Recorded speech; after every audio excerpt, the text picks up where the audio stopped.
Man, so Juan, it's been a couple weeks. Super excited. We've had a handful of conversations leading up to this. I just want to thank you because I always feel right at home. I always feel like I'm centered once I get to sit down and we get to like dissect our weeks, our days, and just maybe even our thoughts most of the times. Um, I'd love to know how you've been, lately, and then we could jump right into what else I've got going on. Growing every day. Discipline towards the growth. Where I'm at right now is people talk about those who have eyes can see. And I'm at a place where my understanding of seeing is how am I able to train my mind to see potential and possibilities that weren't there before. And what I've discovered that only comes to listening to the whisper that comes from my heart. And it's a whisper. It's the kind of thing where it comes to from retrospection and reflection with yourself. And the key is, when do you change the behavior? And the reason why behavior, you have to look at it from a place that behavior has to do with what you decide, your decision making. Right. You know, and what I find that the biggest enemy towards that has to do with prejudgment or judgment. Yeah. You really got to come from a place of discernment and observing things as they are. And as you observe things how they are and like you really see, that's where you're going to gain understanding from. Because it's like if I tell someone information, they hear me, right? I People use words all the time to paint pictures and to label scenarios. But as human beings, it's not really our words that really speak for us. Words are just, predictions of what we're going to do or things we've experienced in the past, so we're able to communicate that to someone, but it's really our actions that truly speak. It's not whether I have great words or great language or I'm able to articulate or communicate or have a huge vocabulary, lexicon, whatever you want to use. All those things don't matter. It's really about what I do. What are my actions? And then it's not just the action, right? Because I think that's also another thing that someone can copy good behavior and good conduct, but that doesn't mean that they have the right intention. The intention has to be pure. Yeah. The intention has to be honest. So it's more like not about trying to look good, but more like being honest. Yeah. Because end of the day, right? Like when I think about what I do as an entrepreneur and the different businesses and services and the people who I'm in charge of, and when I say in charge of, let me just say like it's more like I'm a teacher. It's more about using my wisdom and my experience so that they can have better lives. It's about me being honest with them and helping them acquire the most truth as possible as they can. Because so often there's so many false truths out there. Right. And when you talk about false truth, then that means that you're not going to get the desired outcome. Therefore, I speak, but do what I do. Because I understand that with what I do, then people at least remember what I did. Yeah. Like someone might ask themselves, hey, what would Juan do in this situation? Right. How would he approach it? Because they saw me handle a similar situation in a certain way. And then when they do it themselves, which is why I always encourage people to make decisions for themselves, then they get the understanding. And that's how, back to the main point, that's what seeing is. Seeing is able to see the behaviors that don't work, the truths that don't work, and then making a change. Because when you make that change, and it goes back to what we teach, that you need to change, not to see the change. And then you'll see the change. Because then you'll get the understanding. You know, so as I continue to grow as a person, I'm more not, I'm saying less. And I'm letting go more. And what I do is I let people observe me. So that way they could try new behaviors for themselves. Because it's even like, you know, if you can acquire self-control, that's strength. Yeah, certainly. But if you can acquire calm, that's peace. And peace comes from seeing the world as it is.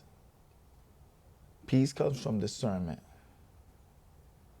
And not to say that I'm never wrong, because let me tell you, the reason why I have so much wisdom is because I've applied a lot of information and I've been right a lot, but I've also been wrong a lot. So would you say you've been wrong more times than you've been right, or would you say you've been right more times than you've been wrong? I think life is that journey, right? That once we go into search of truth, at the beginning, you're going to be wrong a lot. Right. So we all have to go to that journey of being wrong a lot. Yeah. There's no skipping that. Because at the end of the day, our thinking comes from the way the world has trained us to think. I think the most important thing, and let me not even say I think, I know the most important thing is to make a decision from an empty mind.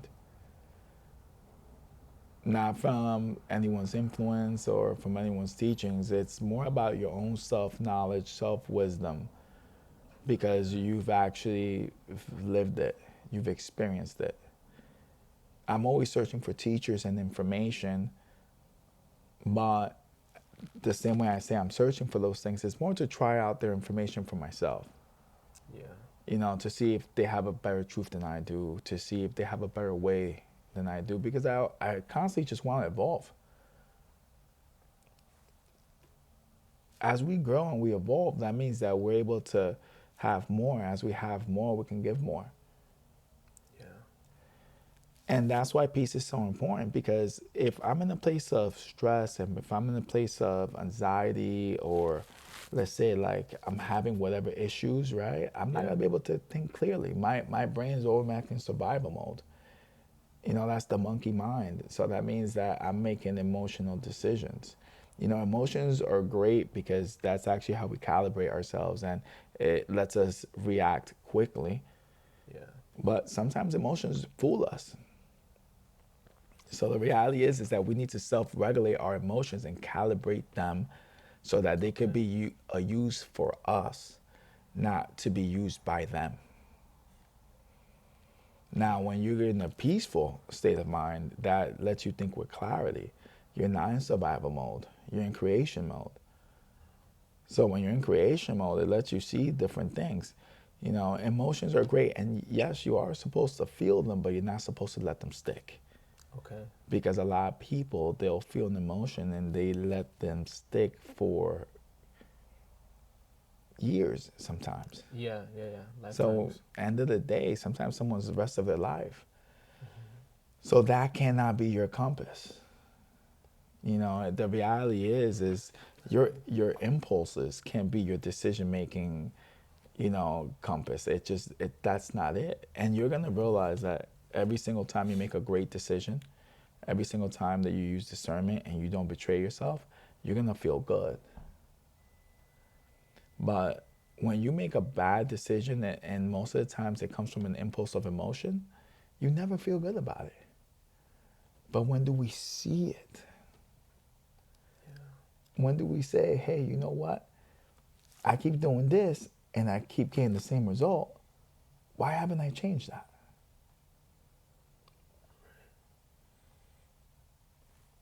And take it a step further. it's not really about right and wrong because we all have different experiences as we live life. And because we all have different experiences as we live life, it's more about I understand you and you understand me. Now, moving forward, how do we compromise? Yeah. You know, it's never about competition, who's right and who's wrong. It's really more about collaboration. How do we take what you understand and what I understand and create a better understanding? And that goes in everything. That goes from business to relationships with your partner to relationships with your friends, family, colleagues. It's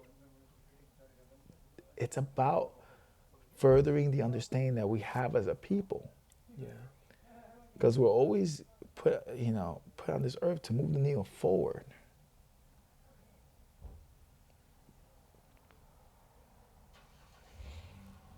Now, the hardest part of this all is that in order to really do this well, you really have to dissolve the ego. Now, the ego doesn't disappear. It doesn't go nowhere. Okay. It's always there. Sure. But if you know it's there, don't come from it. Because when you think back in life, any single time that you've come from ego, you've never really won. Ego brings destruction. Now, the opposite of ego is selflessness. But that brings peace and harmony. And not to say that people aren't going to make you feel things and people aren't going to do wrong things to you, but you at least have control over what you do. You'll never have control over what somebody else does, Yeah. and who they are, and who they want to be, or who they let themselves become, or who they let themselves be influenced to become. And then, even then, you can't even blame them if they were influenced because they just didn't know better. They just didn't have the right support around them. They didn't have the right tools inside of them. So you can't even be upset with them about it. Because if I'm in someone's life for 2 years, but they've had relationships from a lifetime or 20 years or 15, 10 years, how can I expect with 2 years' time that my influence is going to be stronger than these people? And if what I give is, let's say, the water of life, that's replenishing, that builds life. Sometimes we think that we have water next to us, but it's really drains that take life. And chances are, if you're looking to make a leap to a new form of life, Yeah. chances are that you've collected, the older you are, a lot of different drains around you. So if all of a sudden you get this fresh water and you only have one of these, you're probably going up against 5 to 10 drains. Yeah. So it's up to us as a people to have strong hearts and be determined to do good. Right. I will always say love is for the advantage of the other. So if you understand that, give. And just keep your consistent energy and behavior because it's who you are anyway. Yeah. It really isn't exhausting. It's actually just who you are. It's not tiring. So then take it to a step further. Also understand that as you're giving this water, Okay. as someone's becoming a better human being for themselves, as someone's adopting a new personality, because at the end of the day, we are always going to change in life. Whoever told you never to change, it's the worst advice you can give anyone. Because to never change your behavior, the way you speak, the way you conduct yourself, the way you do business, the way you treat people, is to never find a better way. Yeah. Which again goes back to being stuck in the same life. Never evolving, never climbing, never growing. Never getting to feel peace, love, and joy. Yeah. So if you understand that, continue to do and change. And then as you begin to change for the better life, you also have to understand that your old environments are always going to try and pull you back to who you used to be. Yeah, most certainly. Therefore, you have to be strong enough and strengthen that new personality. Which that new personality, when it all is said and done, it's really who they are. Yeah. And the reason why I say it's who they are, because that's a decision that they've made for themselves to be that. Therefore, if someone's trying to pull you back, telling you this is who you are, that technically is saying that, listen, I have influence over you, and this is the way I want you to behave. Right. This is the way I want you to continue being. Right. But if you are free, then that means that if you choose to be that, then you are that. So then you have to ask yourself, is your old personality really you? Or has it been the influence of everything you've lived, of the people you have around you? Right. Because end of the day, we are what we choose to be. To be or not to be. Shakespeare. That's what he meant by it. To be is to choose your destiny and who you are. Mm-hmm. You choose. To not be is to let everyone around you choose for you.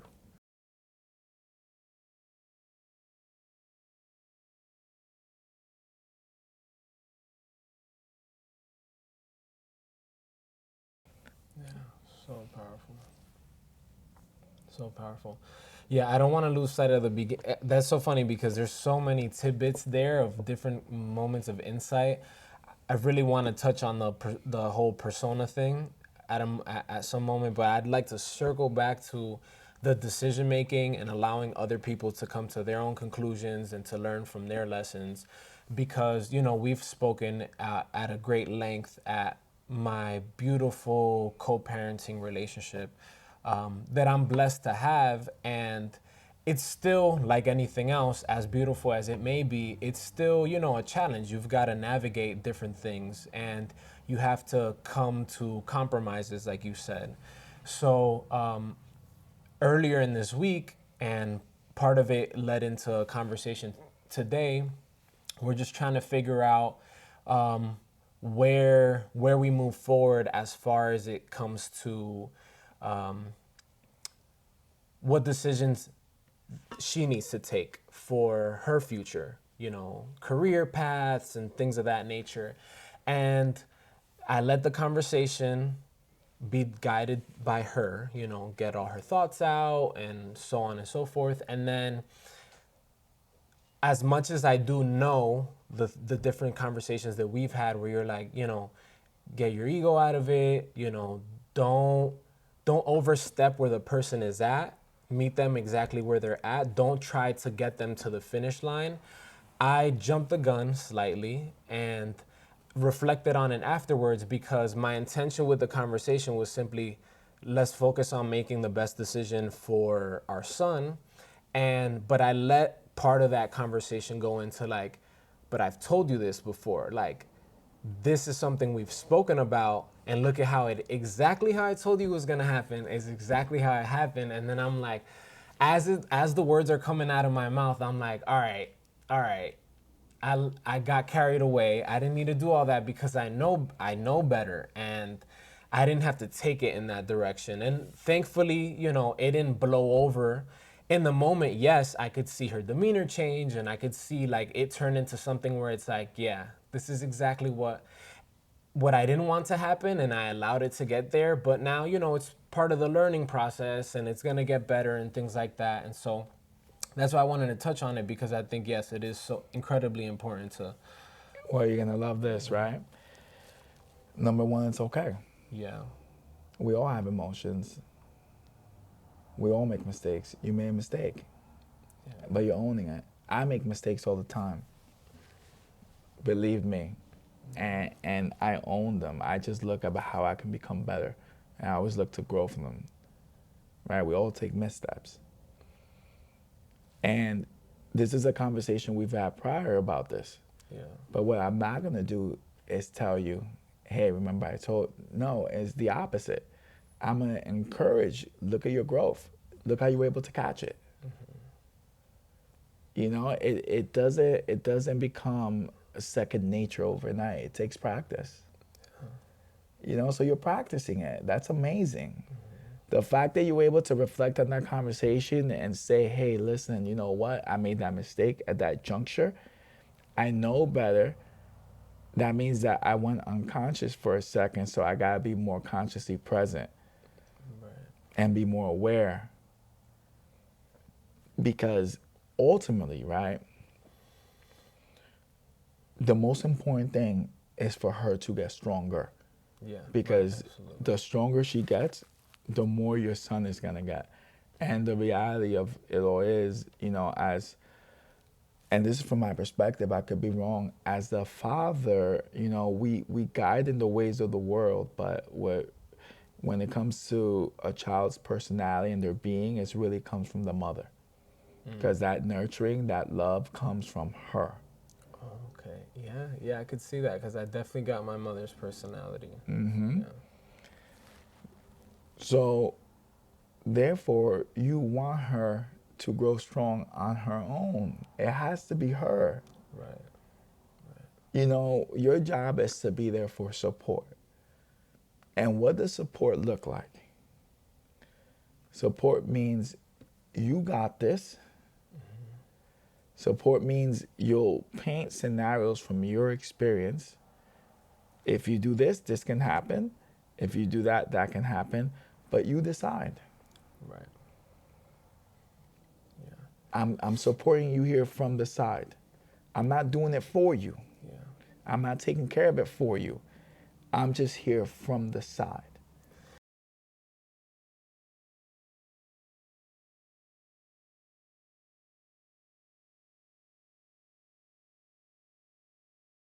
I think you see, so that's where I think I let what she was doing get the best of me in the moment because it's like I see that you're trying to just have me tell you exactly what you want to hear, although I know that we've had this conversation before. And when I was reflecting on it and then I sent her a message afterwards, I'm like, look, ultimately, I think that if we weigh it out, we're just blessed to be able to be having this conversation. And ultimately, I think that come hell or high water, you're not gonna fail. You've got me to count on, you've got your got- family to count on. So it's like, yes, I do want you to take I think reflecting on it, I actually don't want you to take oh, this is exactly what Bruno said, let me go down that route and No. not learn my lesson.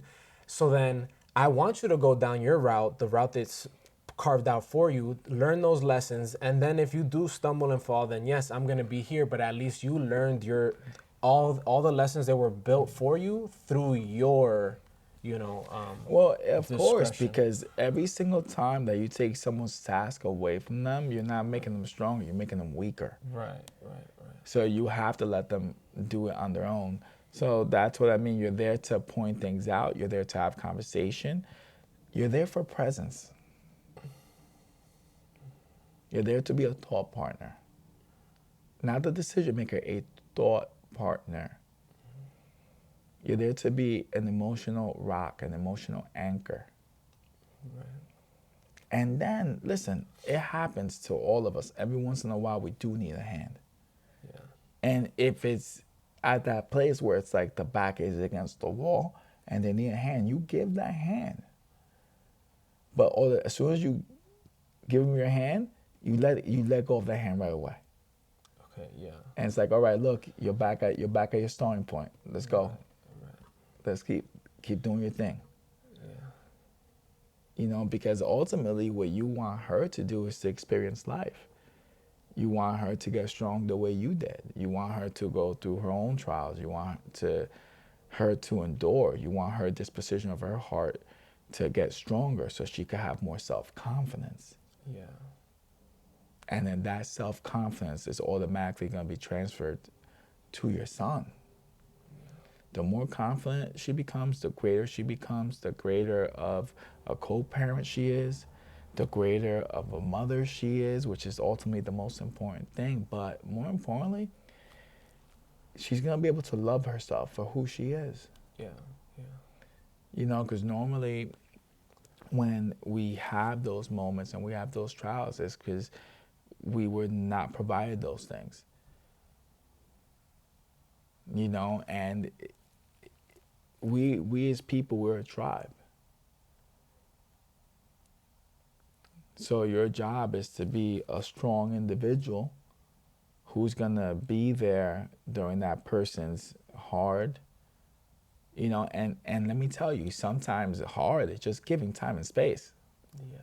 It's not about like, hey, listen, like I wanna be there for you and like I'm showing you because I'm showing up here with time and this and that. No, sometimes a person just needs time. They need to like go into solitude. Yeah. So being able to give that space, to give that time.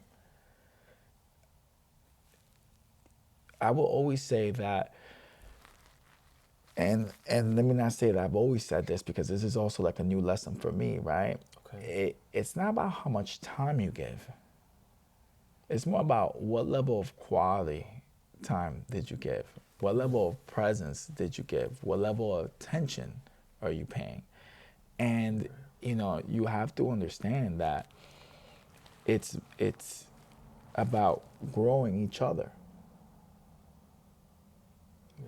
Ultimately, Yeah. you know, it's not about, hey, I know. No, it's more like, go discover, Yeah. go figure it out. Yeah, you're absolutely right. Let me know what you do and let me know what you find out. And you could talk to me about it. And the most beautiful part is that if you reach that level, right, it's your son that gets the benefits because then your son has two strong parents.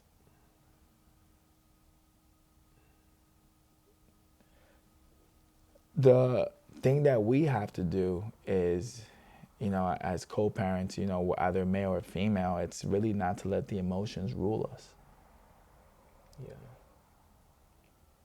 right? Because whenever we go from emotions, then we're going to make bad decisions. Yeah. And emotions are normally dependent on ego. Then let's go even a step further. It's also about understanding. You always have to look at the opposite perspective. See what pressure they're under. Don't just think right and wrong, you know, also think about what pressures is that human being under. Where is their state of mind? What's going on in their life?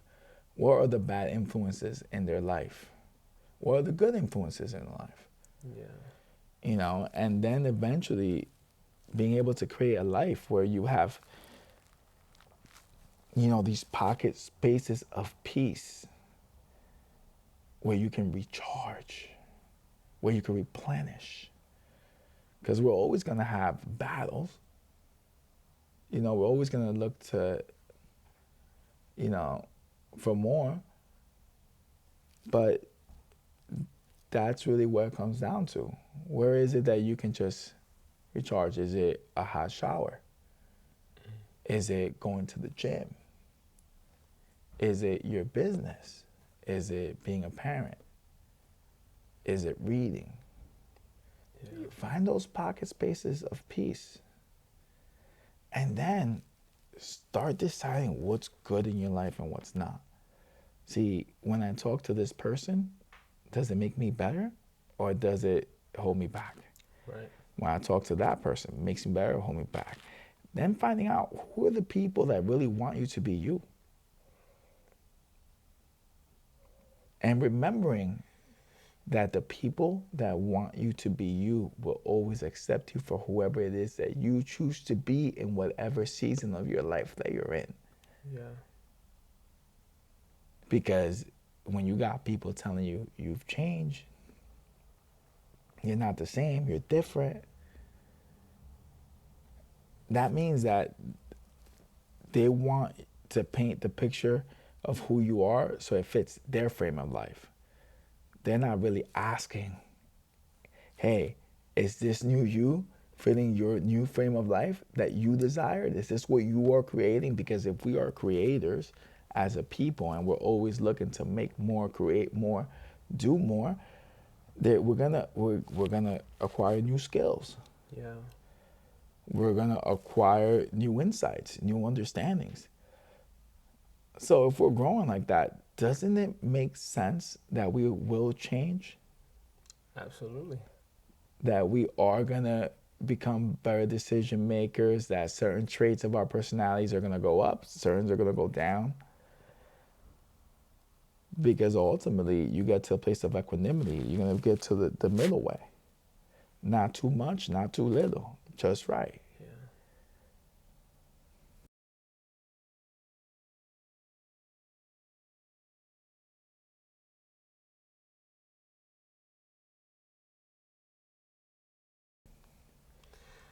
Yeah, it's amazing. I'd love to get to the topic of the persona and just how, from a very young age, I've observed this and I've kind of reflected on this for myself. And I've realized there's like a lot of these different phrases that you hear growing up. And then next thing you know, you kind of create your own meaning for them or understand them for what you feel like they truly represent for you.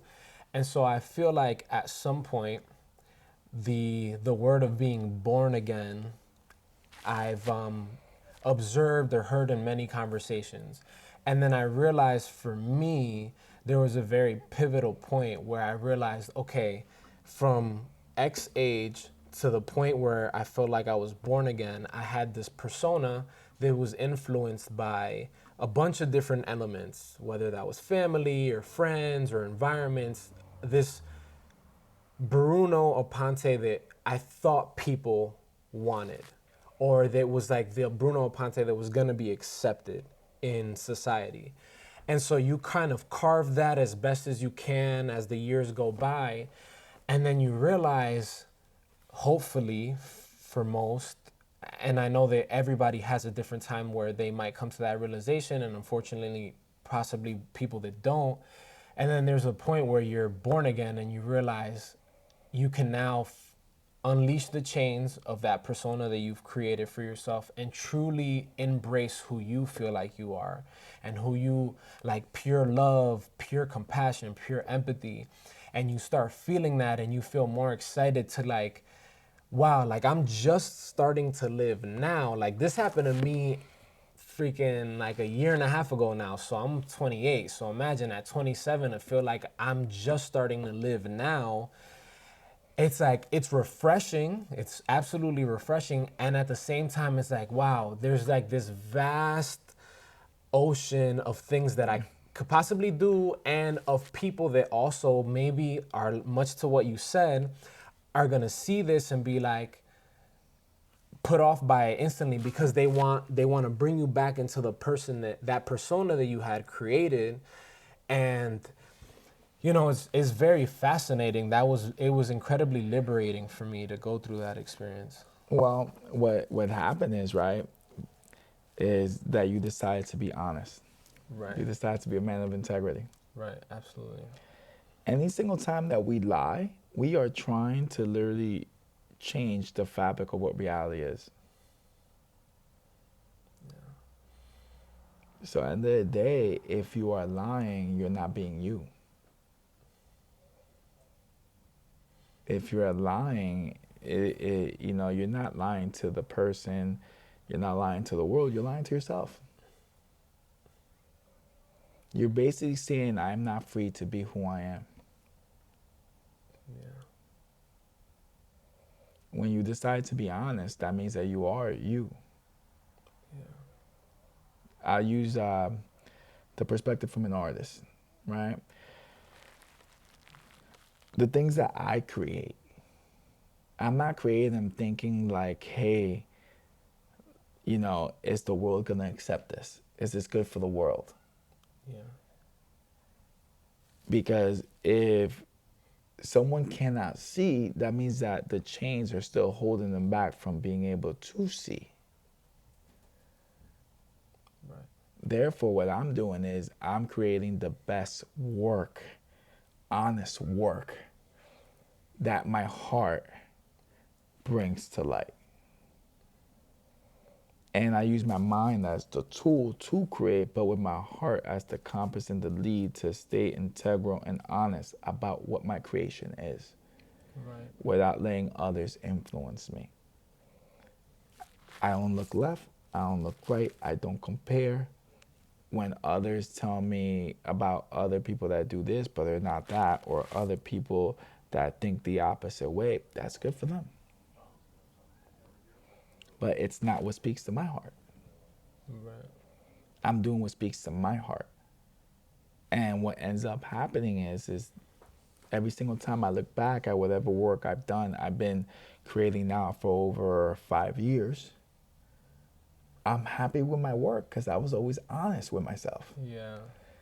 It's never been like, oh man, like that wasn't it, or I wish I would have done this, or I wish I would have done that, because I did exactly what I wanted to do with the work. So therefore, there is no regret. Meaning it has been authentic. Right. Do I learn from others? Yeah, but ultimately the decisions were my own. Every decision I've made up to this point has been mine. So I can live with it all.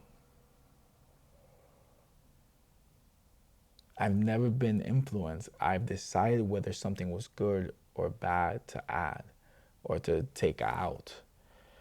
As I evolve and as I change, I make tweaks, but it's always honest, good work. So I'm happy with all of it. Right. I'm never the one to say, hey, listen, because I listened to so and so, or this is why that happened. No, because everything has been because I listened to myself. Therefore, there is no regret. Yeah. That's why I'm able to make a decision so fast, because I've made a lot of great decisions in my lifetime. Yeah. And only I know what I see and why I make the decisions I make. I don't need the world to accept my decision. I don't need the world to agree with my decision. I don't need the world to see it. I see it. There's a famous quote that goes, talent hits what everyone can see, but not hit. Genius hits what nobody can see. And I'm not saying I'm a genius. What I am saying is that I go after the things that I see the value in doing. I go after the things that I know light my spirit up. Right. I go after the things that I'm like, wow, that's magical. What am I going to be able to do with that magic? How am I going to harness it? Because I can see it.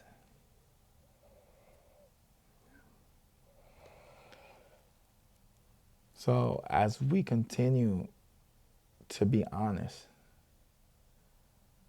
as we continue to be more of who we are, as we continue to not let our past hold us down to who we used to be, Right. then we are free. That's where real freedom lies. Real freedom lies in coming from an empty mind, without the influence of what's happened to you in the past, without the influence of what decisions you made in the past, without the influence of everybody who's been in your life from the past. It comes from this present moment right here. And then don't think about the future either, because then you're asking yourself, well, are they going to accept this? Or you're asking yourself, are they going to be okay? No, just make the decision in the present. See it, learn it, adjust, pivot, adapt. Right. Be aware in that situation and keep becoming better. Because life's journey, everything we go through, everything that happens, all of that, it's all about who we become. Yeah. Like I tell people all the time, I innately, I love challenge. it's a part of who I am. One of my teachers always tells me like you love challenge, and when you challenge, like that's what makes you move, and then from moving, then you go into mastery, right? Because I'm always really looking to understand and see things for what they are and make changes within myself. Like if whenever I find a chain inside me, I go to break it. Yeah. I go become free from it. But the only way to do that is to accept and not have an expectation of outcome, because that allows you to make uninfluenced decisions. So you gotta be able to give without keeping receipts, and you gotta be able to give fully without fear of loss. But so many people let those fears stop them, like, oh, I'm investing too much time, I'm investing too much money, I'm investing too much thought. Or they're like, oh my God, like if I gotta do this, I gotta do that, because if I don't do this, or I don't agree with this or agree with that, then I'm gonna lose. Yeah. And that goes in all stems of life, whether it is personal relationship, whether it's business, whether it's friends, family, that goes to all that. Yeah. No, just give it all. If people can't value who you are for giving it all, they were never gonna learn to value. Right. But what you will find is that a lot of people are so trapped in their minds. So no longer do they believe in dreams. But if you can help them discover what you discovered and open your heart to possibility and potentiality, you want to free them, touch their heart. Show them that there's good in this world. Show them that there's authentic, loyal people, trustworthy. Show them that there's people that when they say things, they keep their word through action. Show them that you're not painting a picture. Show them that you're actually creating a masterpiece. Show them. Yeah. You know, because I tell people all the time, don't tell me, show me. Yeah. Don't tell me. People tell me all the time, don't tell me, show me. Yeah. Show me. Yeah. I want to see it. I want to see it. Yeah. Yeah.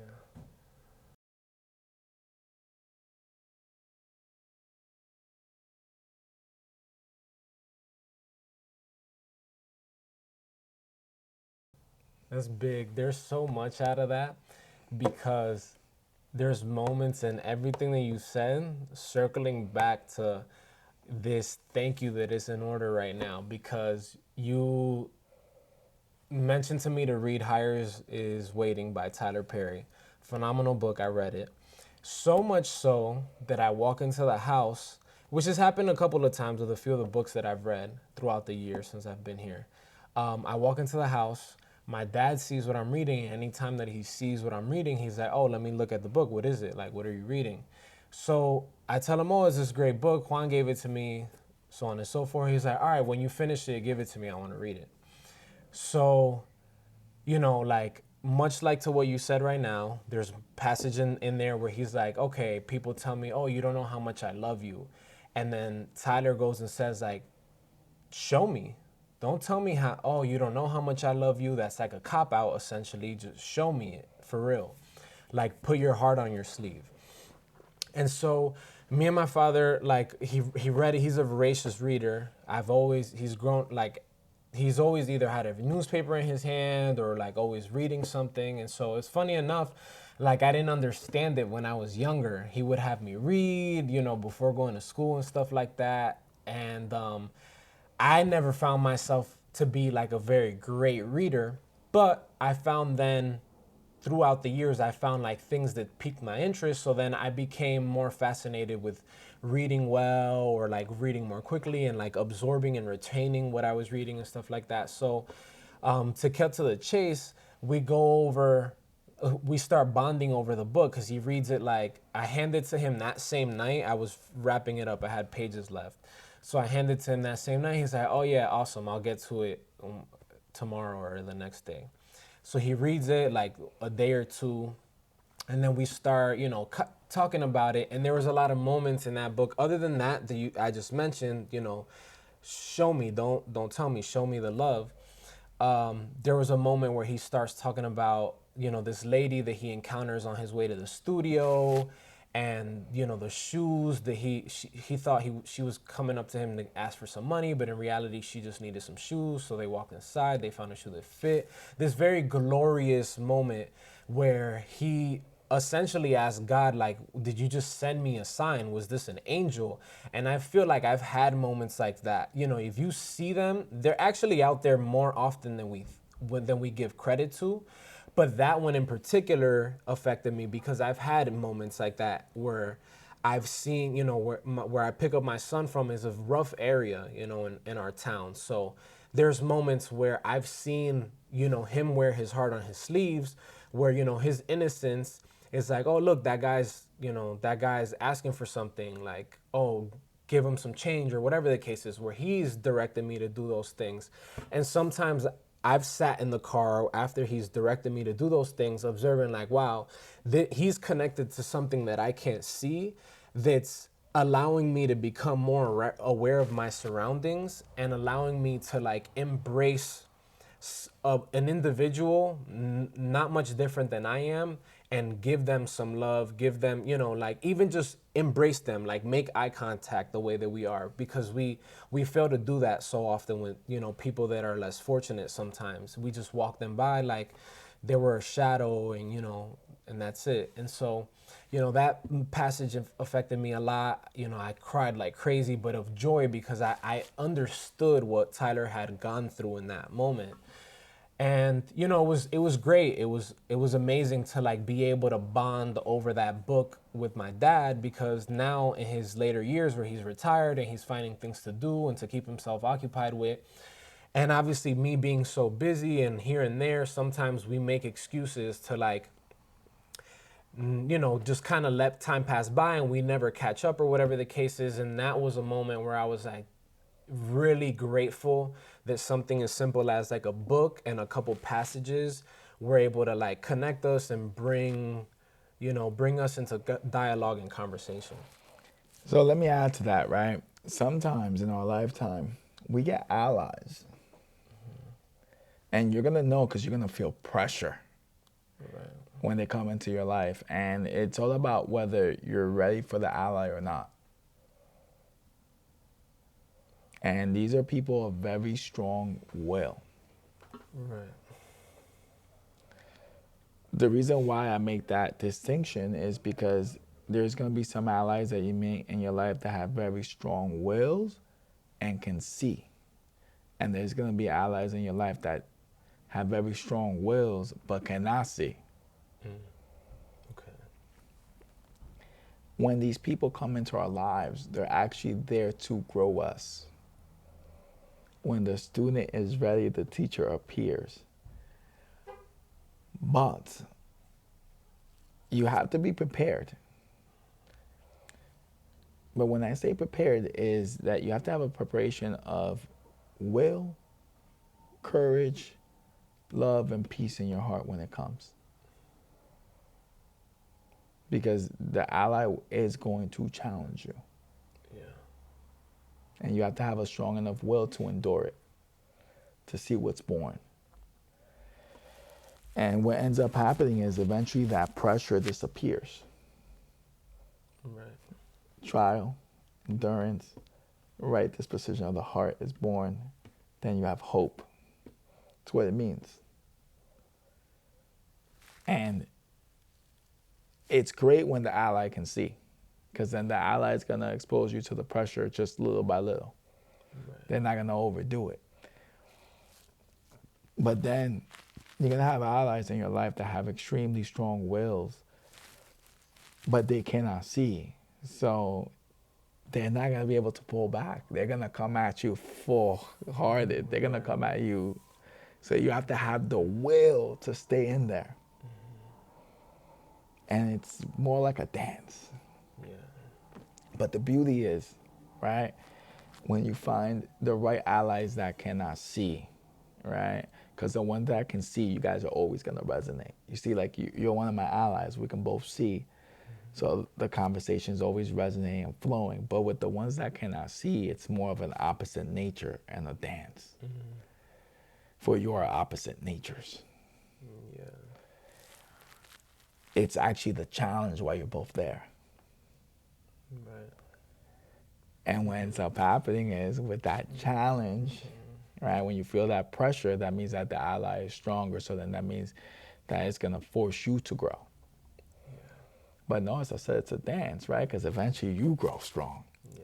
right? Yeah. And now they feel the pressure. So now they're growing. But then they grow strong.